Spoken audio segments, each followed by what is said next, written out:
support President Bush's free trade agreements with Panama and Korea, and the one being challenged with Colombia, that the free trade agreements, would you support those that President Bush had?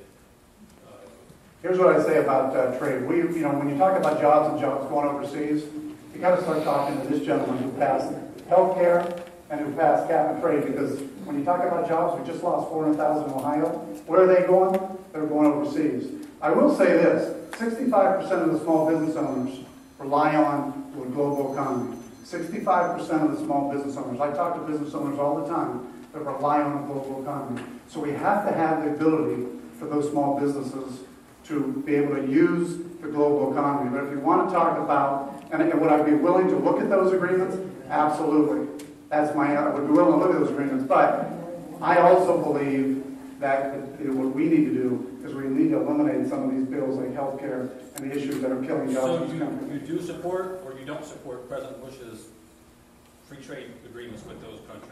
I believe we need free trade throughout the country. Do you support them or don't you? Those agreements, those foreign trade agreements with those countries that President Bush had? Well, I said that I believe that free trade today it drives 65% of our small businesses. I'd be willing to look at those agreements, and today I'm not looking to. I'm saying I would be willing to look at them. One last thing then, those very agreements have shipped American jobs, Ohio jobs, and most especially 16th district jobs overseas.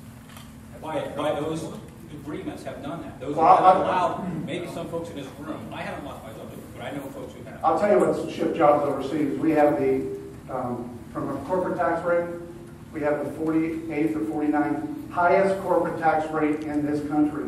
We need to become competitive.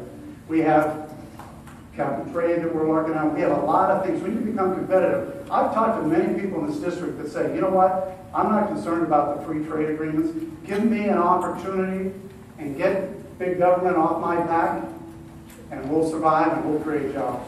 Well, if jobs going overseas, they're not going to get that opportunity. I'd like to take a stab at some answers. I'd like to take a stab.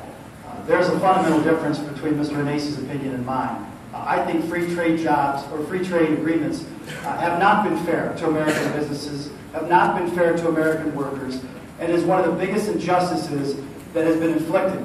When we have a free trade agreement with South Korea that my opponent would support, that ships 9,000 cars over to South Korea, and then they turn around and ship 300,000 back. That's not fair or free.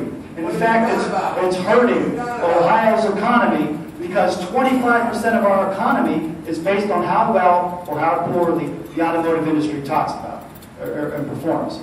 So there's a fundamental difference. These free trade agreements and the corporate tax loopholes that allow corporations to be shipping these jobs over the seas needs to be ended. We ended it. We can't go backwards. I don't know. Maybe Mr. Renese would want to repeal that provision that was in the law. He wants to repeal a lot of things that we've enacted to move the country forward. But maybe he would want to repeal that provision and what type of devastation that's had. You look at Hoover. You look at Republic. You look at the Hercules plant down in Canada. And you see shuttered factories. And you see what those trade agreements mean to places like Ohio. Now, while they may be good for the Port of Galveston, the Chamber of Commerce, the Ohio Chamber of Commerce may say that these have been really good for the Port of Galveston, they haven't been good for Ohio. They have not been good for Ohio. These are all great talking points, but we've lost 400,000. These are all great talking points Ms. Butcher is bringing up. But we've lost 400,000 jobs in Ohio over the failed policies of the last 2 years. Hold on, I need to respond to that. Mr. Renese made a claim. Let me just respond to everyone and we'll get to your question. Since 2005, Ohio, since 2005, have lost 183,000 manufacturing jobs. We saw what happened in 2007 with the Hoover plant. We saw what our free trade agreements have done.